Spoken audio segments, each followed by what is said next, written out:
All right, so crypto market update. Looking at Bitcoin. So one heck of a bounce on Bitcoin. Obviously, the price bounced like $38. So that's why I'm never shy to buy dips when the markets dump like that, because in my opinion, the bounce plays are the most predictable patterns to trade, in my opinion. Not necessarily the most predictable in the sense that you could always nail the exact bottoms or you know exactly when it's going to bounce, but predictable in the sense that any market that's liquid that bounces or that dumps hard enough is going to bounce. It's never a matter of if, it's always a matter of when, right? On a liquid market. If you had some illiquid market, then maybe that would be a different story, right? I've seen some like altcoins that just fizzled and died, right? Like Bullberry would come to mind. That's an altcoin that just fizzled and died. But I think the developers also disappeared on that one. All right, so looking at Bitcoin, we do have a bit of a rising wedge pattern right now on Bitcoin. And a rising wedge pattern is generally considered bearish, at least on the immediate term. That doesn't necessarily mean it's bearish as in it's going to break new lows, but it is something to be mindful of, especially since we're moving up into the sweet spot, close to that 61.8% retrace zone. So what you want to look for, and like a breakdown on this could simply mean, making a higher low, right? And then bouncing. It could mean making a double bottom and then bouncing. Or it could mean just a full-on breakdown into new lows. Like I mentioned yesterday, if we did break 3,000, 1800's the next area of major support, in my opinion. So that would be a long way down. And obviously that would confirm the bear trend. Now, what do you look for? Well, it could be invalidated if it does several things. If it breaks out above this ascending line, then it would be invalidated. If it chops around and breaks out of this line by going sideways, that would be invalidated. And to validate it, to have confirmation of the pattern, would be a breakdown from this immediate ascending trend line, right? So that's a rising wedge pattern. Something to keep your eyes open for right now.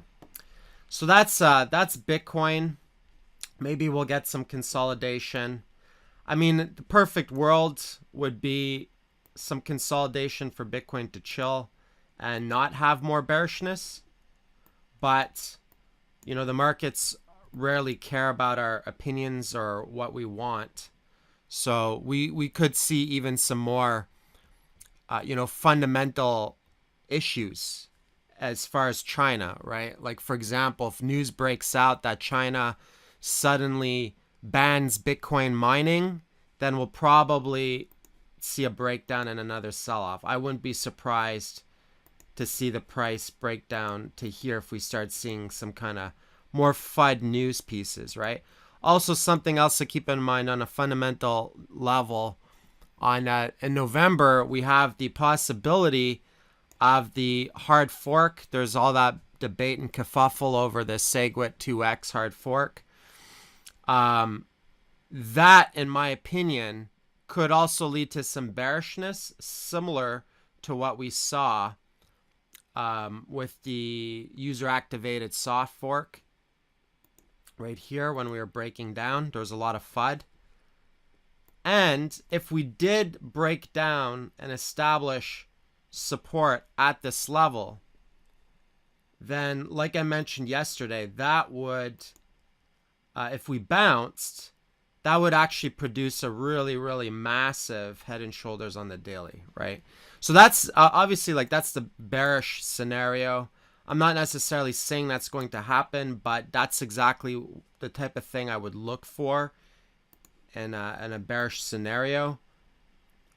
Also, you have this immediate, another possibility is maybe you don't establish support here. So for example, another possible dip buying area is we'd have to retest this line here if we did break down. If this was a rising wedge that breaks down and makes a new low, I would say that if the price were to tag down to this area, the instant I saw it touching this immediate trend line and making 3 points of contact, I would likely buy a dip for a bounce play. So there's a good possibility of a bounce here too. And obviously if this ascending trend line holds up, then the bull trend technically is still intact, right? But if it breaks down and establishes support here, then in my opinion, the bull trend is over,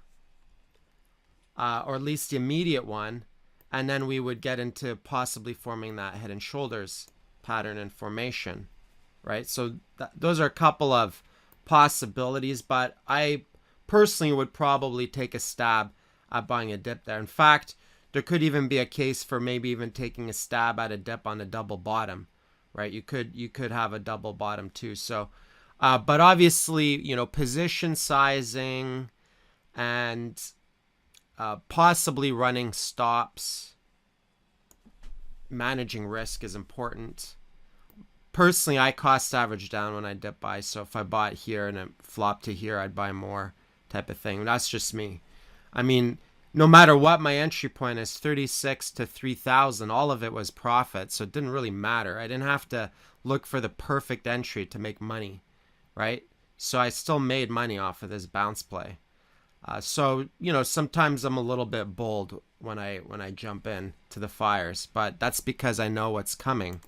And I know that the bounce usually always happens, and the bounces on Bitcoin have been getting fairly substantial.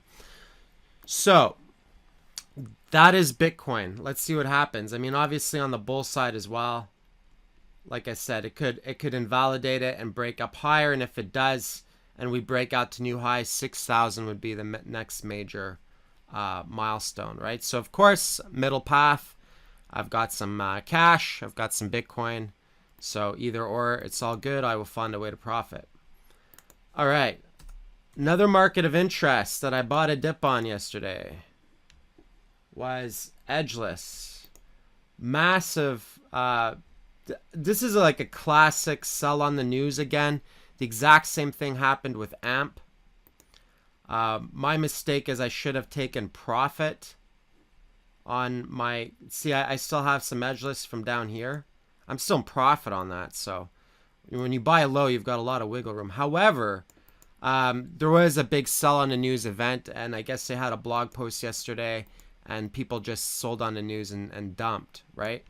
And so I should have been a little more on top of those fundamentals, but it was also... it's all good because on another note... they're actually coming out with their full release in like 3 weeks or whatever. And they might be getting a license or something in like 3 weeks. So one of my reasons for hesitating and not buying or not taking profit up at that area is because we had just broken out of the all-time high, right? So, but this is crypto, right? We're not dealing with very liquid markets, although the volume on this has been quite substantial. I think yesterday was 25 million in volume. So it's definitely got some liquid. Now it's at 12.6. So it's not like the most liquid coin, but I would say it's definitely got a lot more happening in it than a lot of these mid caps, and it's closer to full development and stuff. And when it does launch, it could actually be quite a significant market as far as the fundamentals, if it becomes a very popular gaming site, right? Not gaming site, but like casino. So one thing I'm looking at right here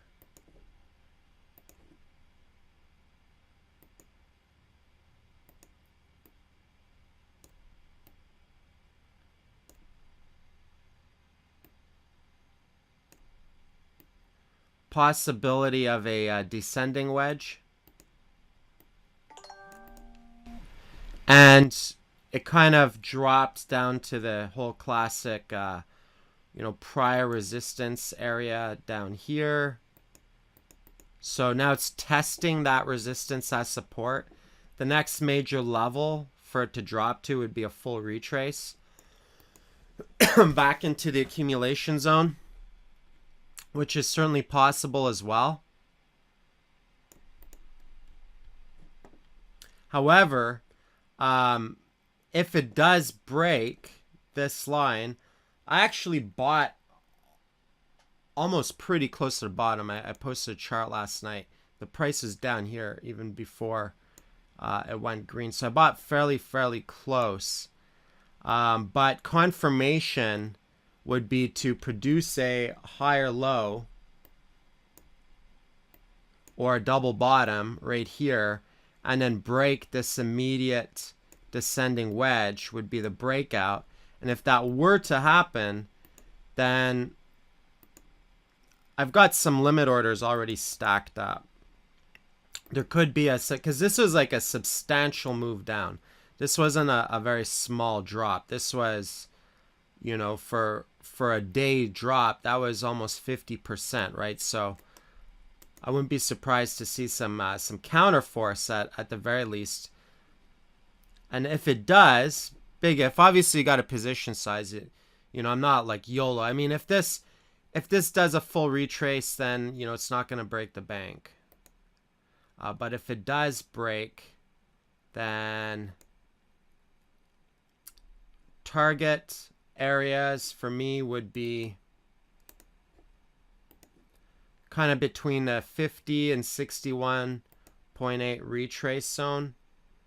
So I've got various limit orders stacked at different areas. You could try for a 30, 45, so on and so forth, right? I don't know if I'm probably going to keep some just before the project actually kind of releases. We never know, could actually turn into something substantial. But I've got limit orders stacked, so I'm taking a stab at a dip buy here, which could fail. But again, position sizing is key, so don't, if you were to take a stab at something like this, don't go into position size that's going to break the bank. No one trade should break your bank, right? Looking at the trending markets, gainers and losers. You got some illiquid stuff that really gained. Ganja coins up 876%, but it's only got 21 million in volume. So. A couple of projects I haven't heard of. Black coin seems to be the most interesting right now. And I noticed Zcoin just broke out with news that they're going to be having masternodes. So this is something that you want to keep your eyes on, because masternode coins tend to take off. So it's kind of an interesting project. It's like Zcash, but cheaper and slightly different. But Blackcoin, I think they've got a new tech release. But be careful with that. Anytime you see big FOMO, we know how people like to just dump on the news, right? So maybe on the tech release, the upgrade or whatever, maybe it flops again, right? But if you look at it, I didn't buy any Blackcoin, but it did break the immediate descending trend line. And there is volume. There's some substantial volume here. So for now, we haven't had real trending momentum markets, right? Without a lot of chop and stuff. Like, I mean, even edgeless that was breaking out looked like it could have really trended to the next level, and it didn't. I was kind of waiting for more of a 1.618 extension, so felt kind of shy of that. I should have just sold prior to the news, but for me, it was uncertain as to when exactly the exact news event was going to be. All right. Anything else on there? All right. So looking at Ethereum, just to recap, my last trade. Basically I talked about one of the updates talked about the possibility of buying a dip. I said look out for the $200 area when it touches that trend line. Right? These markets love to bounce off of trend lines, in case you haven't figured that out. Anyway, so had some low orders, but also started in at 230 and lower. Also had some in the mid twos. So let's just call it the mid twos, 225 off this trade. Really, really nice bounce. Metropolis is coming, so that is a 34% bounce. Metropolis is coming, even more important chart. So I was trading that, the USD chart, now, and moving forward, I'm going to be putting a lot more emphasis on the USD charts, which in that sense, it was just purely correlated to Bitcoin. In fact, it made the exact same measured move. So whether you bought Bitcoin on the dip or Ethereum, it didn't really matter. Kind of had a similar bounce. You look at it on the Bitcoin chart, and it kind of peaked its head out. They've got a Metropolis release soon, which is, I guess they're moving towards proof of stake, and they keep hard forking. So this is another part of their hard fork or whatnot. Not a heck of a lot of activity or movement. Ethereum's been kind of flat as far as Bitcoin is concerned, but I went for stab on the USD market predominantly because a bounce in Ethereum, if it actually took off in this chart, would give a substantially higher move than what Bitcoin would produce in a bounce. But in this case, this hasn't really trended or done anything. So we're basically just seeing a ton of chop, ranging markets. CFI did a double bottom.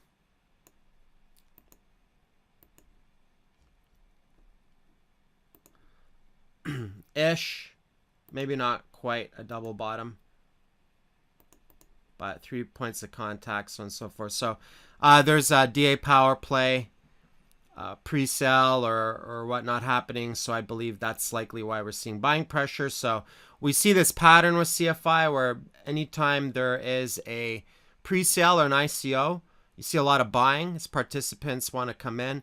And then once it's done, you see a lot of dumping, right? So it's definitely linked to the fundamentals. And I read a blog post where they're trying to rectify or fix that by also adding an element of maturation for if you hold the coins longer, tokens longer, then you'll get some extra perks and benefits, so on and so forth. But I don't know if all those details are worked out. So let's see what happens, right? This market hasn't really had a bull trend yet, right? It's still, in my opinion, kind of like in an accumulation zone or range. It's very range bound. It hasn't had a full bull market yet. So, even if Bitcoin goes bear, I'm basically going to keep a lot of my mid-cap tokens full well knowing that they could lose dollar value. But I think that a lot of the newer projects, a lot of the newer mid-caps will eventually get their moment to shine, bull or bear. But we're seeing extreme correlation between Bitcoin and all the markets. See this? They're all pretty much, all the charts almost look the same, right? Very, very high correlation, aside from a few, especially when Bitcoin's making a really big move. When Bitcoin is dumping, they all were correlated, right? Bitcoin bounced, they're all correlated. So you can see the correlation of the bounce all here. Boom, boom, boom. They're all bouncing, right? So and some are slightly different, but you see a lot of similarities here. So we haven't really seen, not in Ethereum, not in anything, we haven't really seen any altcoins taking a life of their own with like really, really strong momentum and bull trend, right? Just a lot of, you'll see gains, but it'll go up like 50% and then it'll do a full retrace or flop or whatnot. So I've been seeing a lot of that, a lot of chop, right? And you could devise a strategy and just go for smaller moves. It's not really a strategy I could send trade alerts for because I think a lot of these don't have enough liquidity for many people to go after like 20% moves or whatever. But if you could cultivate a strategy where you buy dips on altcoins and just set 20% limit orders and just keep doing that over and over and over again. And that would likely be in the type of market we're in now. It wouldn't surprise me if that would actually be a very profitable strategy. So anyways, that pretty much concludes today's market update. Cheers.